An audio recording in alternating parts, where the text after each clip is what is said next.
Hi, this is the Magnificent Midlife Podcast, and I'm Rachel Lancaster. This is where we celebrate women in midlife and beyond.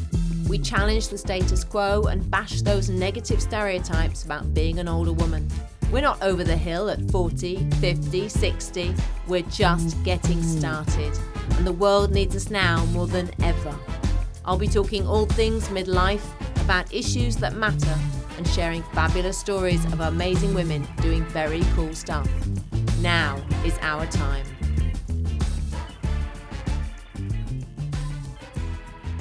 My guest today is Niamh Daly, and she is the founder of Yinstinct Yoga, and she's been teaching yoga since 2004. She focuses on creating yoga practices that help especially with menopause, and she trains teachers around the world in this.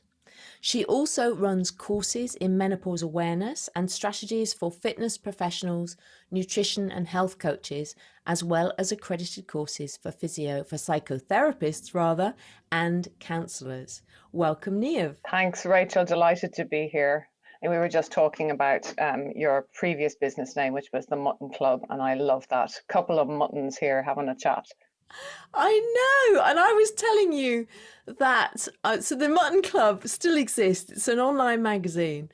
And when I started it, you were saying, mutton dressed as lamb, and both of us sort of, bristle at that term.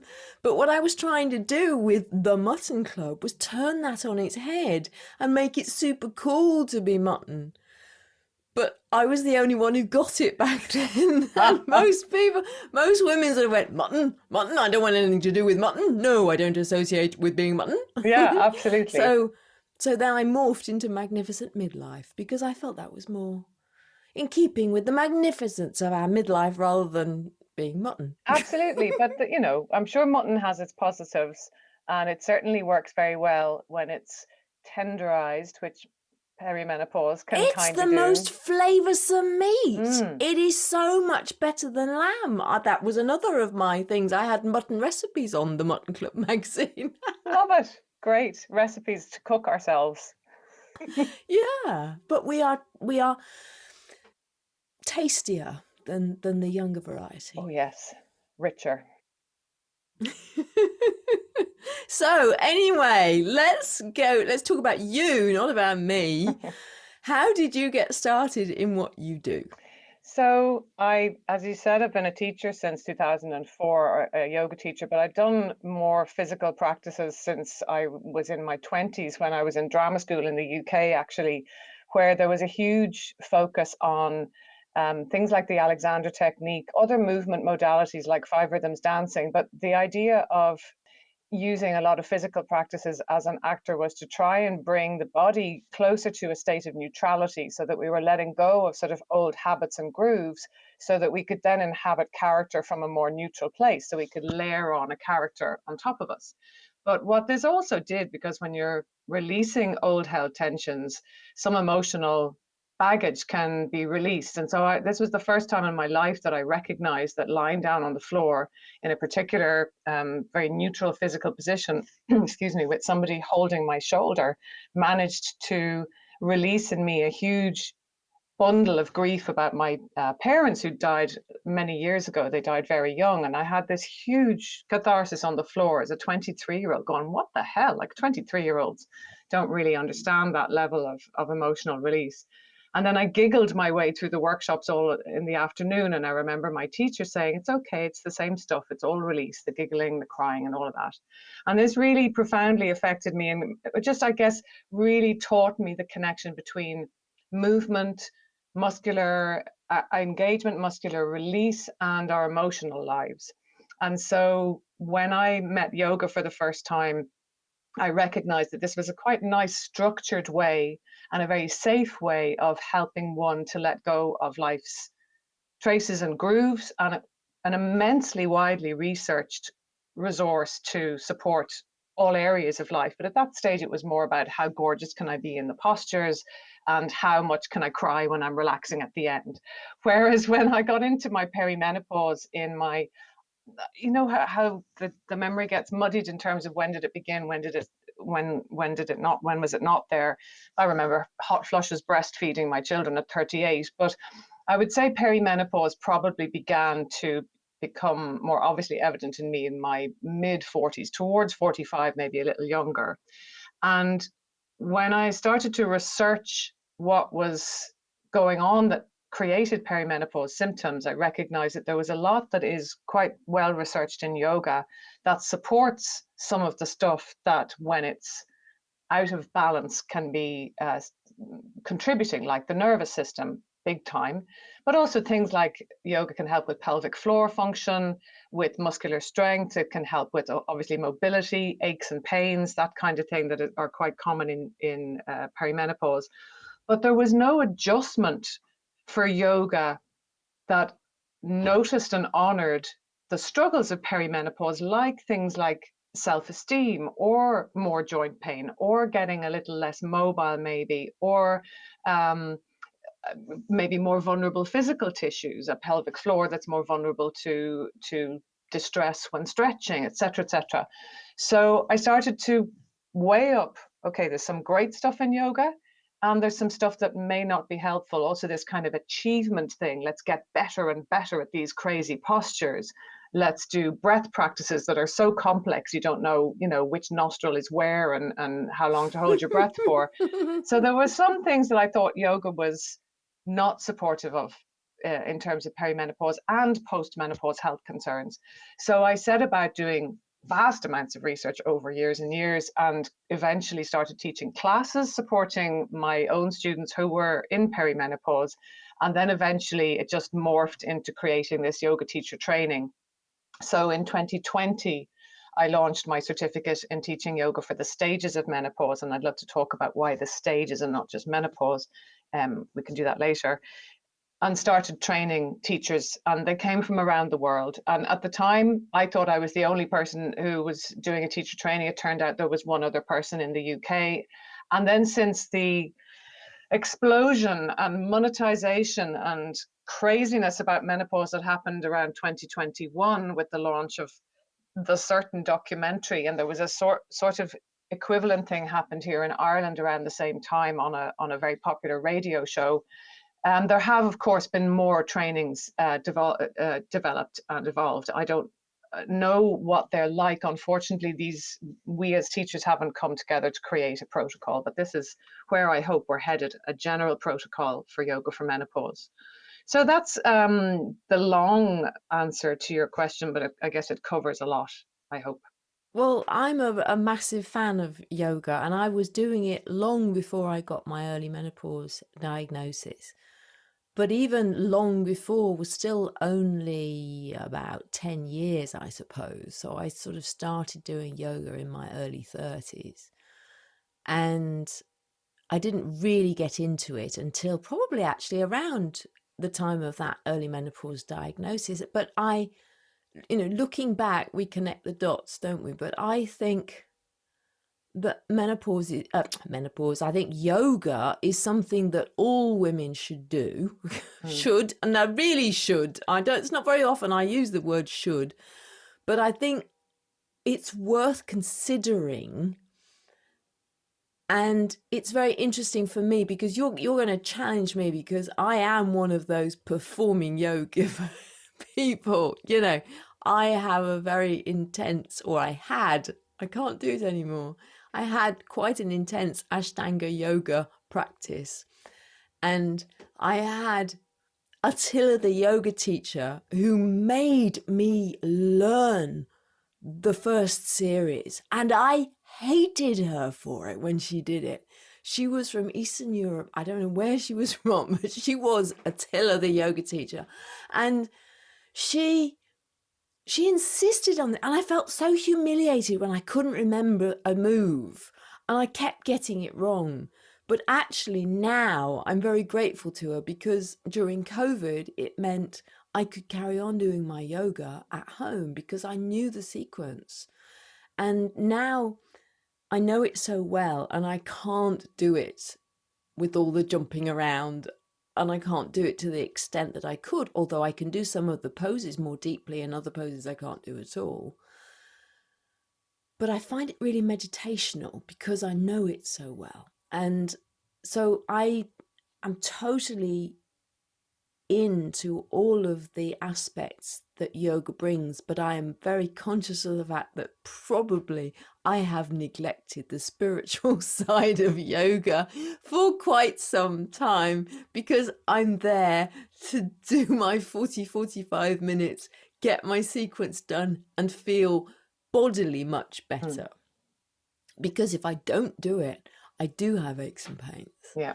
Yeah, I think it's really interesting that you're looking at, how can we adapt it? What do we need to do? And I am probably the classic example of somebody that perhaps should embrace a bit more of the menopause style of yoga. I don't know. What do you make of all of that? So there's loads in there. One thing is that having a routine that we go to is really supportive. Being able to get on a mat and not have to think about what to do next and just be held by the structure is really supportive. It may make you feel neurologically really safe. You know what's happening next. Your body knows what to expect. If you don't respond, though, to those changes, which it sounds like you have responded to the changes which have said to you, no, I can't do that posture anymore, and actually this one I enjoy much more thoroughly, then that's okay to have a structure and to do that repeatedly. But it's when we get to the point where noticing that we can't do what we used to be able to do becomes a benchmark for our deterioration. So we start to think, oh, if I can't do that, that means that I am a worse version of myself. And then if we either go away feeling rubbish that we can't do it anymore, and we completely shelve our physical practice, whether that's yoga or any exercise at all, or whether we go away or go back into it and push and push and push to try and achieve what we did achieve, when we're in a completely physiologically different body, different cartilage, different ligaments, different tendons, different everything, then we run the risk of injuring ourselves. So either we may injure ourselves mentally and emotionally and self-esteem wise, or we may injure ourselves physically. So that's one part. If we can respond, then stick with what you're doing, but allow for that adaptation. Just like if you were a sprinter and you find that your lung function is different and you're exhausted, then become a jogger. If you were a jogger and you find that it's hurting your knees and you're exhausted, then become a fast hiker. So can we still enjoy our bodies, keep moving, but respond to the changes? Then the other thing that I would put into yoga for menopause is difference, is shaking things up a little bit. So when we do the same thing over and over again, I'm sure you're aware of this, we are good at that same thing.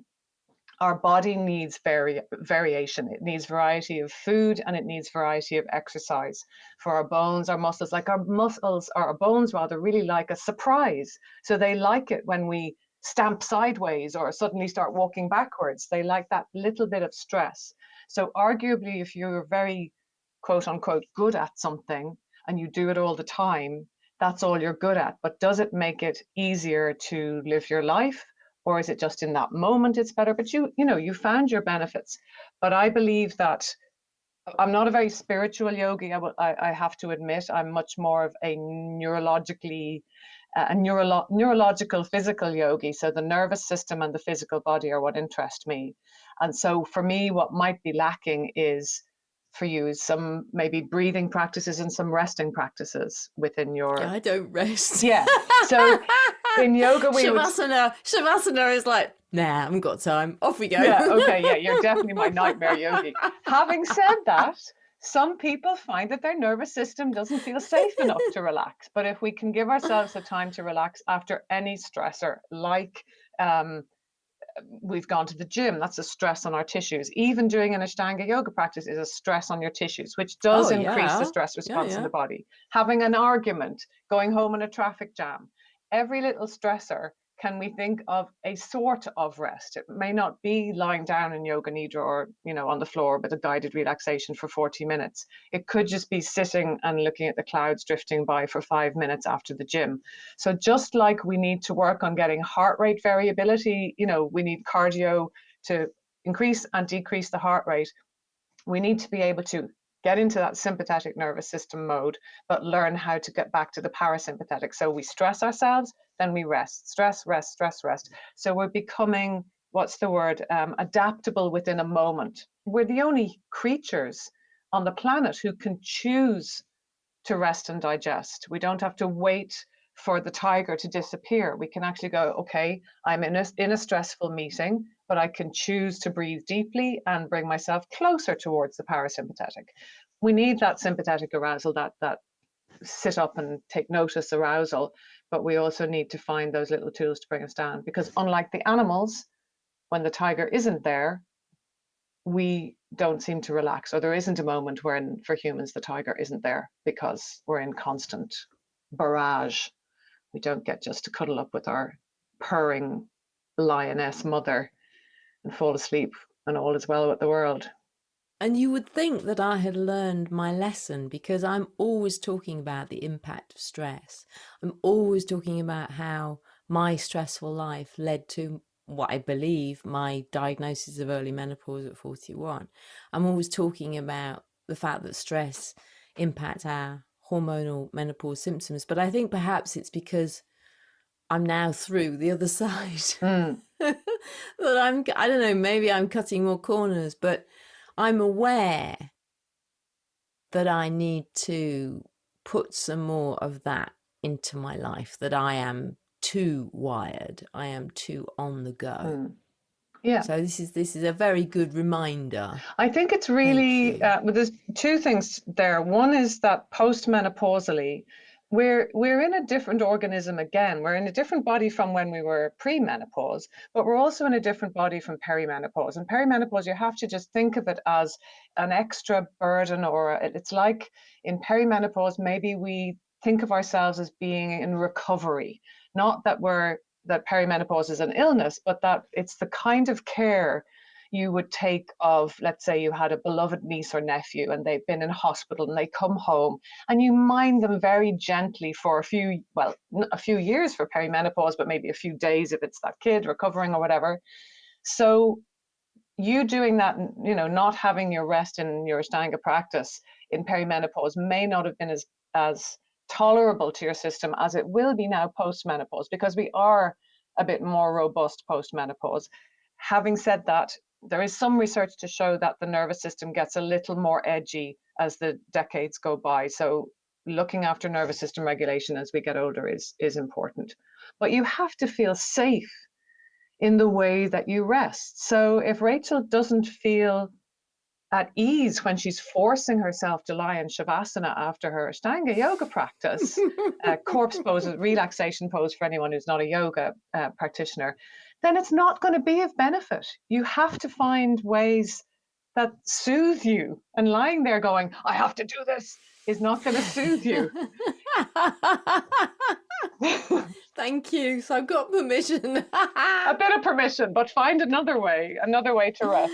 Yeah, I do meditate. Great. I do meditate. Great. Not enough, but I do meditate. Meditate's great, and also that's why I think a lot of people like restorative yoga, which some people may not have heard of, which is basically where you do. It's too slow. But you're a run-around person. But some people find that with just maybe one restorative pose at the end of a class, they feel like they're still, quote unquote, doing something. So it can feel a little more tolerable than just lying there like a bag of spuds. I do. Lying there like a bag of spuds. That's funny. I do an extended child's pose quite regularly. Good. And sometimes I'll do an extended frog as well. That's not so easy. So yeah, it's not so easy, no. But I do. And I also, one of the things that I do a lot of now is, so if I'm watching telly of an evening, I will sit on the floor. Great. And I will sit cross-legged on the floor. I will start fidgeting because I get uncomfortable. Then I'll start stretching. I'll get up and squat. I've got a little footstool there, so I'll hold on to the footstool and I'll be squatting for a while. So I'm moving around quite a lot. And people can't see now, but I'm standing as usual at my standing desk while I'm recording, because I always think I've got a bit more energy on the podcast if I'm standing up. Yeah, sure. But I do stand up anyway, because it's we're far too sedentary, aren't we? So I think it's really good to stand as much as I can. Many movement specialists would say that the chair is the worst thing that humans ever invented. You know, sitting up off the floor. As you say, if you sit on the floor, you can't stay in the same position for too long, so you naturally move about a bit, and that's really important. And that's a really big part of what I teach my yoga teachers, my graduates, is to remind their students that they don't have to get on a yoga mat for an hour a day to be well in themselves, that just moving in ways that are just about life are immensely supportive for longevity, for comfort, nervous system, everything. Yeah. Damn the chair. I know. Damn the chair. There's a t-shirt there. Damn the chair.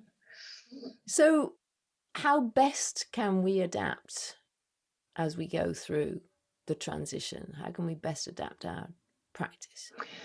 So, I mean, I'm assuming that most of your listeners aren't yoga teachers, and most of them probably aren't yoga practitioners. So, on a general level, in terms of any exercise, there is a benefit to, as I was saying, resting after exertion. So factoring in little mini rests would be a big part. So let's say you're at the gym and you have done 2 or 3 machines, then you pause and maybe just look out the window while drinking your water and take 7 deep breaths.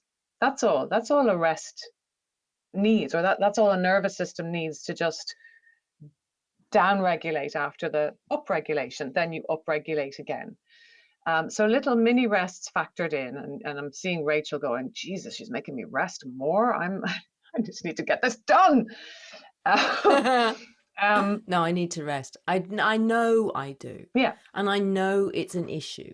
Yeah. Because I'm always on. I'm wired, and I'm too wired. I know that. Yeah. So really, you can hear it, can't you? Because I'm just too wired. I know, exactly. Yeah. I'm very aware of it. Yeah, I am aware absolutely. of it. And the ways of de-wiring are through practices that make you feel safer. So even just orientating through your eyes, looking around your room, noticing, oh, there's that interesting little way the top of my door meets the corner of the bookshelf, and look at those patterns there, the way the shadows fall, just little simple neutral things. So as much sort of little moments of neutrality as you can find in between the moments of stress, whether that's positive exercise stress or neurological overstimulus where you're like, what's next, what's next, what's next? And then another thing that I really encourage my teachers to encourage, my students to do, and people who are just coming for me for coaching and nothing to do with yoga, is to look for pleasure.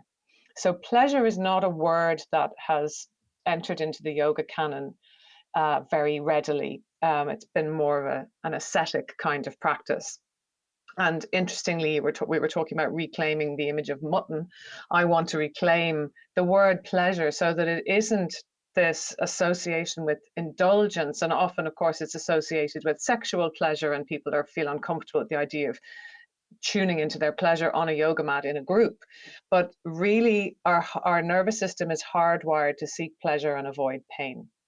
And when we override that instinct into the no pain, no gain way of being, which is more common, then our nervous system doesn't trust us, and so it never quite relaxes. And ironically, if your nervous system is not trusting you, you're less flexible. So if you're doing a yoga posture and you're stressing your tissues and ignoring what they're asking for, your nervous system will actually put the brakes on. So when we're stressed, our muscles flex, our shoulders go up around our ears, we shorten, we get tight.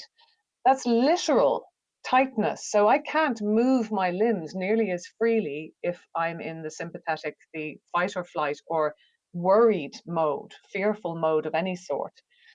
That also affects our ability to build strength, for instance. So if you do a practice that your nervous system loves, everything will release and you'll get that mobility you're looking for. When you override that, seeking pleasure and avoiding pain by going to the no pain, no gain, you're unwittingly undoing the work that you're hoping to do.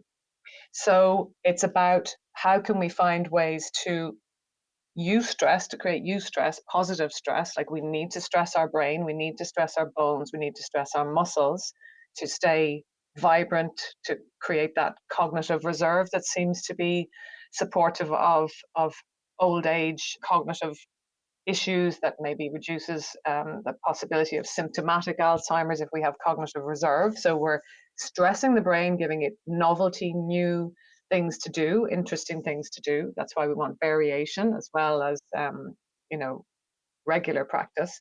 We're stressing the muscles to induce muscle strength. We're stressing the bones to induce bone mass. That's also supported by a nervous system that is regulated. But we need that eustress, that positive stress, but we need to not stay there, because that's when, as you know, I'm sure, as most of your listeners probably know, we get into chronic stress, which becomes distress, which is an inflammatory situation, and that can chew away on bones. So not a lot of people know that cortisol, one of the main stress hormones, actually chomps away at your bones and chomps away at your muscles. I shouldn't say actually, because it's not like Pac-Man having a feast, but it is what they call catabolic, which is the opposite to anabolic. You've heard of anabolic steroids, which build muscle. Catabolic steroids, which cortisol is one, can consume those tissues. So even stress I is, never knew that. yeah, Wow. yeah. So that's why stress is associated with Interesting. osteoporosis. Yeah. Really? Stress is, honestly, it is, I think, the thing we need to focus on the most, Mm-hmm. because it is so responsible for so many things. And in fact, this is going to take us nicely onto negative narratives around women aging and hormones, Mm-hmm. because we like to blame the hormones instead of saying, well, what else is going on and how are people living? And the way we live now, particularly in Anglo-Saxon societies and Western societies, but not all Western societies, we're like the Duracell bunnies constantly, Mm-hmm. and we're super stressed out. Our society gives us messages that tells us we're useless after a certain age or after a certain bodily function changes. And then we get stressed, and then we have difficult health situations. So Yeah. stress, we have to get better at managing stress. This is what I'm always saying, there's this cost to modern life, and it I believe stress is all, we just don't deal with it, do we? I know what I pick up my phone first thing in the morning and I start scrolling and I see something that pisses me off. And I know that I just by saying that now, I can feel that my body is changing. And I'm only really beginning to focus in on that sort of in the last few months. I've just been thinking, now, hang on, how are you going to take yourself off social media completely? Mm-hmm. Difficult thing to do. Or how am I going to manage the things that, things that are nice for me to see and things that really do just piss me off? So I don't know. And I know that also this is part of me being wired, that I'm looking for that input, whether it's positive or negative. Did somebody say something nice about something I posted? Did somebody have a real go at me about something I posted? And if one person, if 10 said something nice and one said something bad, guess what I'm going to focus in on? Oh, sorry, I'm having a bit of a rant, I'm but with you on your rant. Yeah, I was listening to one of how do we your, deal with it? yeah, I was listening to one of your guests recently, and she was actually the same one. She was talking about stopping, I don't trust your thoughts. Stop listening to your thoughts, really.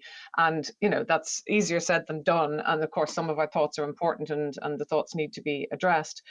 But it's how do we filter, and how do we not only filter out the stuff we don't want to hear, but how do we then engage with it? So for instance, something like, as you mentioned, the hamster wheel. I think a lot of the problems that women face are because we're expected to stay on the hamster wheel. And this is obviously really commercially driven. We're in a commercial society. If we, decide that when we feel like it, we step out of the workforce, the commercial world falls apart. So there is a huge investment in making sure that women feel they have to stay in the workplace. And so there's all these headlines about the terrible thing that women leave their jobs during perimenopause. Of course, some of them may leave their jobs because their symptoms mean that they can't handle being in work. But some wake up to notice that they hate their jobs, or some new fire starts growing in their belly and they want to do something different. So perhaps we can start to look at those headlines differently. So we read what's being said in the mainstream media, and then we go sit back and for a moment and go, okay, what's my experience of this? What did I do with my job? What do I feel about my job? If I have a job, of course.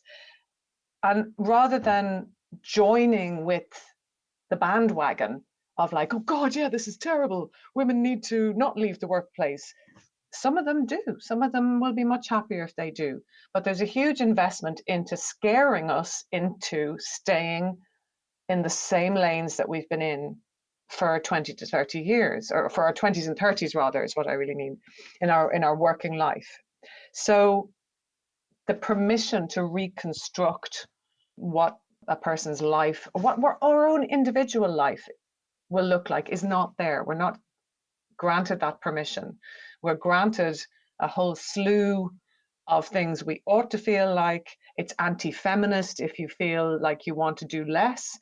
It's, I've even seen people saying it's anti-feminist not to take HRT, or that you're Oh, I know. irresponsibly risking your health if you don't take HRT. And also, I've, of course, conversely seen people insult people who are taking HRT. So there's, it's on both sides of the spectrum. People are being judgy. So maybe it's all about going, always stepping back from the stimulus and going, okay, well, what's my experience here? I have a great practice, actually, that you could possibly bring in when you read something like that. This is a practice that's usually done in sharing. You're talking to people about something and you want to let the person finish what they're speaking, then you wait before you respond. So it's something I would do in my teacher training. So Rachel is going to tell me her experience of the last practice that we did. I'm going to wait and then I'm going to respond rather than immediately responding. So if you read this headline that's really bothering you on Instagram or whatever, you take a moment in silence with yourself, not even analyzing it, just blank silence, and wait to see what truly comes up, so that you're looking for that space between that needle poking in your eye and how you're going to respond to that needle poking in your eye, because maybe it's not poking in, actually, maybe it's just kind of near your eye. So it's looking for the space between what you see and how your response is. And that can be extended to any situation, because if I allow time and respond rather than reacting immediately, I will get a much better response from other people. So this is applying that same logic to myself. Yes, and even to things like your Ashtanga practice. If when you feel something in your yoga pose and you're going, what's that? You wait until you see what it is rather than going, what's that? I'm going to do it anyway. So it works on the physical level, works on a nutritional level. I try something new, I see my reaction, I wait, and, all those things. But we're not very good at waiting, are we? We want things to be instant. We want things to be fixed, and we're not comfortable with change. And midlife is a massive, massive period of change, as you were saying. We are radically different. Yeah, and this is a really big part of my efforts in this space, is to make evident, particularly to my yoga trainees, because yoga has a habit, or some people who are in the yoga world have a habit of saying yoga will do this for you, it will get rid of that, it will fix this and do these specific things, and they'll have a picture of a posture and say this will balance your hormones, when there is no research to say that that's the case. The research that we have around yoga is for an overall use of the entire tradition, not individual postures, for instance. But it's the same with everything. It's the same with HRT, it's the same with herbs, it's the same with nutrition. Some of these things may work, and for some individuals they won't. And studies that have been produced, for every study that's been produced that proves one thing, there may be 6 that were never published that proved something else. So there is never a possibility of definitive promises. And there isn't, unfortunately, as we all know, any kind of magic pill, whether that's a literal pill or a metaphorical pill. And what I try and impress upon my teachers is, please don't say to your students, I'm going to fix your menopause, I'm going to balance your hormones. That, because the minute you say balance hormones, you may not be explicitly saying, I'm going to give you more estrogen and progesterone, but implicitly, for someone who's not informed about the variety of hormones, that's what a punter might think. They might be like, oh, she said yoga can give me back my estrogen and progesterone, even if the words weren't in the post. You've said this balances your hormones. It's the responsibility of people in the quote unquote wellness world, which includes yoga, to offer an awareness that we are living in a gray area. We are not living in a definite black, definite white life phase ever. But that's the thing. But society seems to want it to be one thing or the other. It's very, I'm always saying this as well, that in some ways we're moving away from the binary, like in our ideas of sexuality and gender. And yet in some things like age, we're very binary in how we go from being young to being old.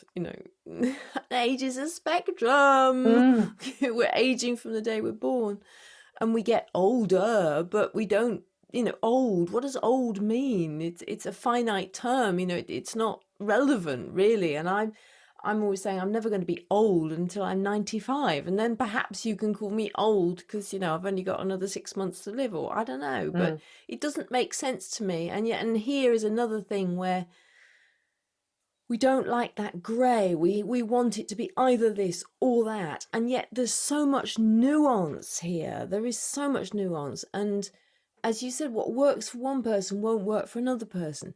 And it might work for you on one day and it might not work for you on the next day. That's the beauty, I think, of the human experience. But it's about staying open, isn't it? And experimenting and being open to something without being dictatorial about whether or not it's going to do a certain thing for you. Yeah. And allowing those nuances that you talked about, so that how could it possibly be that on one day this worked for me and another day it didn't? But actually, if you really listen into the detail of your body, so this is kind of a practice called interoception, which I'm sure you've heard of, and that's a big priority. No, I haven't. Oh, no. Okay. So interoception. So the perception of the internal. So it literally means the ability to feel what your organs are doing, which is very difficult for most people. But one of the tests for how your interoception is can you count your heartbeats accurately count your heartbeats without feeling your pulse? So that's literally tuning into your organ. Rachel's trying to do it right now. I'm You're having a hope while we're chatting. Do it later. But interoception you can begin to develop it by beginning maybe to talk about, as a teacher, say, I get my teachers to talk about what's happening physiologically inside a woman's body as she's moving, so that she's starting to connect more into the layers, the physical layers, the muscles, the fascia, the bones, but also the organs. And when we can connect interoceptively, when we can connect more subtly with our body, we start to notice those cues. And we're like, of course I can't do this today because this feels just a little skew with, or my energy is slightly different. And when we can tune into what isn't working on any given day, we can also tune into what's giving us the bliss, the pleasure, the joy, which is so missing in midlife because we're constantly berating ourselves for being less than, for changing, for getting stiffer, for getting more tired. But actually, if we start to adjust the lens towards, well, what increases my pleasure, then we start to experience how delicious it is to mindfully eat an apple. And when we do that, it's like nearly orgasmic. Or when we feel a breeze on our cheeks in the middle of a hot flush, it can also be nearly orgasmic with pleasure. If we've chosen to begin to notice, when do I feel shitty and when do I feel a little bit better, and how can I orientate myself towards what feels better? And then can I notice the little tiny sensations of pleasure, even if it's just the tingling in my fingers, whatever that is. So developing interoception is another big tool in yoga for menopause, because it helps people, orientate to what serves them, but it also helps them to notice, well, what is menopause and what's not. So earlier, I can't remember what we were talking about, but it struck me that I wanted to say that one of the important things about yoga for menopause is that we can unpick the things that are not perimenopause. So we look at this, that, or the other symptom, and we think, okay, is that just perimenopause, or is it that my joints are aching because I'm not moving enough, or because there's stressors at home? Am I having loads more hot flushes because of my hormonal fluctuations, or am I more stressed, or am I eating more sugar, or am I consuming more caffeine? Because if we can clear away what isn't perimenopause, then we might be left with a lot less of these 763,000 symptoms that we're being told about. Because not everything is perimenopause, as we know. Of course it is. Of course Yes, it is. it is. And then if we put the magic Yeah, I spell can't. in, it's all gone. Everything is menopause and perimenopause. Absolutely everything. Oh, it drives me nuts. I know, Honestly. absolutely. I've felt forever like the great menopause defender. It's like, it's not her fault. Yeah, absolutely. Yeah.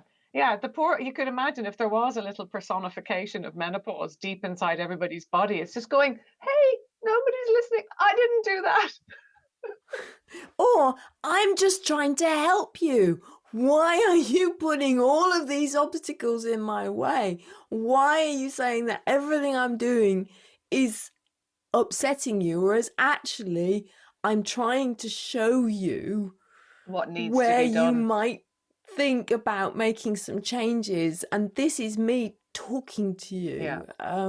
Tanya Elfasy is brilliant at that. She's been on my podcast, and she's the Wiser Woman Project, and she's always talking about how that, you know, the body, the symptoms, it's just the body trying to talk to you, us desperately.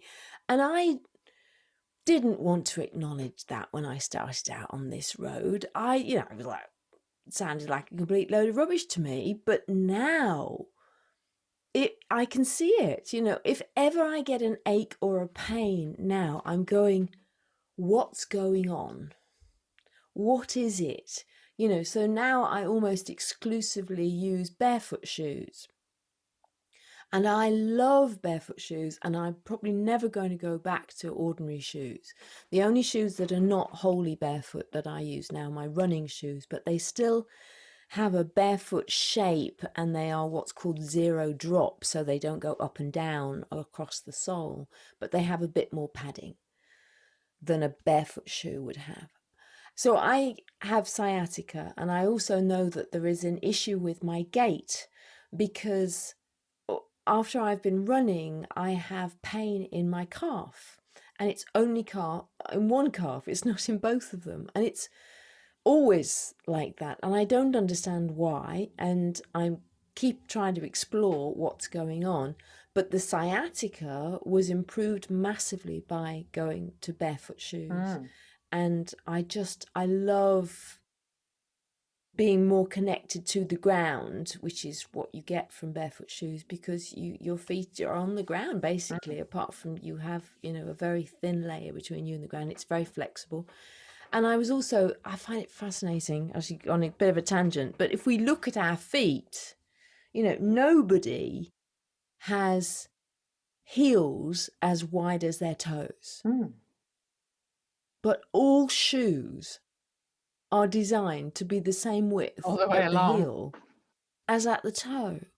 And in fact, if you've got pointed shoes, The opposite. you know, it's just madness. But if you stand on the ground in bare feet, your toes are much wider than your heels. Hopefully. So why aren't shoes shaped that way? Well, barefoot shoes are. So anyway, I went into a bit of a tangent there. But I'm always trying to listen and find out what's going on, and then find a way of solving it, rather than just thinking, okay, well, this is the way it is now. No, it isn't. There's something I'm sure that I can find out. Well, this is one of the really important things that I try to impress upon my teachers, to impress upon their students, and to comfort them that even if you are struggling with, let's say you're postmenopausal, and we know that there are some changes to our health picture then postmenopausally in terms of what we have to look after a little more robustly. But what works to support your health premenopausally also works to support it postmenopausally. It may take a bit more work. There's certain things that aren't as easy to support in menopause, like sleep, for instance, is harder to improve with normal sleep hygiene tools, but it can be done, it can be improved. But to not have this sense that, oh, well, I'm postmenopausal, so there's no hope for me in terms of adjusting or healing stuff that has become bothersome. Yes, it may take a bit more care, and yes, your body is less robust. It's just like I watch my children eating, and I'm thinking, oh God, they're eating so much sugar. Oh God, they've too much butter on their bread. They're going to get a heart attack or something. I'm like, hang on a minute. Their body can handle that. You may need to look after that more. But right now, their body is so robust, it can do that. And that's the same for men and women, boys and girls, male and female adults. But with regard to the kind of addressing of symptoms, there's two things I want to say. One is that when the holistic world tells us that we can address every symptom and get rid of it if we do all the quote unquote right things, that bothers me, because I know that I see people who are much more burdened by perimenopause symptoms than many of the people who are selling their wares on social media, whether that's medical or holistic stuff. And those people who are really burdened by their perimenopause symptoms may feel left out of a conversation where we say, if we just change our mindset, loads of this will go away. If we just, address everything we're feeling, loads of it will go away. Some of the stuff may be able to be detangled by changing the way of thinking, by addressing certain issues. But some people also have underlying stuff. You know, the way you meet people and they're the ones that all have the fibromyalgia and they have all the this, the that, the other. So there are genetic and health challenges that then on top of that perimenopause symptoms just create what seems like a really mean luck of the draw situation for some people. And I always want to hold, whenever I'm speaking positively about perimenopause symptoms, I always want to hold in my thoughts and verbally share that there are some people who really deeply struggle.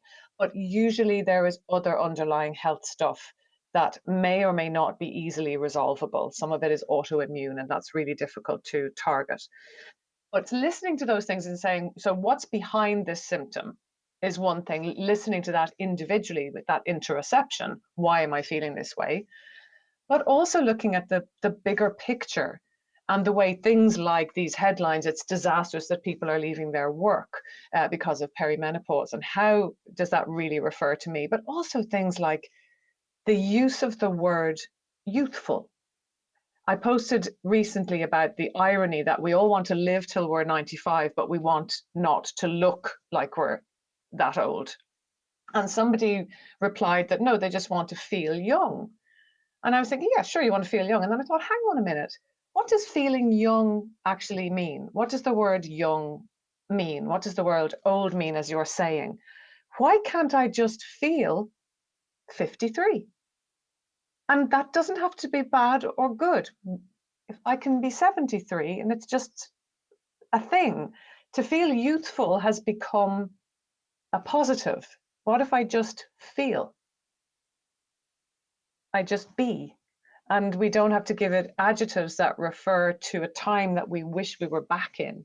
So it's societal. It's how can we, it's even like, it's back to your shoes.